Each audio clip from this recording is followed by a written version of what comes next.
Hello! প্রিয়ার হেসেলে জানাই সব্বাইকে স্বাগত। আজ দেখাবো চিজি স্টাফ মাশরুম রেসিপি। এটা পুরোটাই নিরামিষ। তোমরা একবার ট্রাই করো। আর ভালো লাগলে অবশ্যই আমাকে জানিও।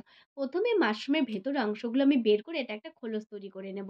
এগুলো কিন্তু ফেলে দেব না, পরে কাজে লাগবে। এরপর বাঁধাকপি, ধনেপাতা, ক্যাপসিকাম, গাজর, টমেটো আর সেই মাশরুমের অংশগুলো দিয়ে ভালো করে ধুয়ে কড়াইতে কিছুটা বাটার দিয়ে লবণ, হলুদ, লঙ্কা গুঁড়ো আর ম্যাগি মসলা দিয়ে একটু ভালো করে ভেজে নেব। এই মসলাটা একটু ঠান্ডা করতে দেব।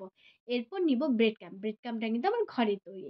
তারপরে এখানে ময়দা, কর্নফ্লাওয়ার, লবণ, হলুদ, লঙ্কা দিয়ে ভালো করে ব্যাটারটা তৈরি করে নিয়েছি। আর সেই মসলাটা তৈরি করে রেখেছি ওখানে দিয়ে দেব চিজ।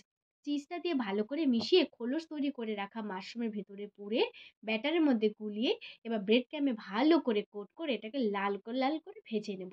তোমরা একবার একটু ট্রাই করো। কেমন লাগলো অবশ্যই জানিও। এবার এটা কিন্তু গরম গরমই খেয়ে গরম গরম কিন্তু টেস্টি বেশি। এবার এটা মাঝখান থেকে আমরা ডিভাইড করে খেয়ে নেব।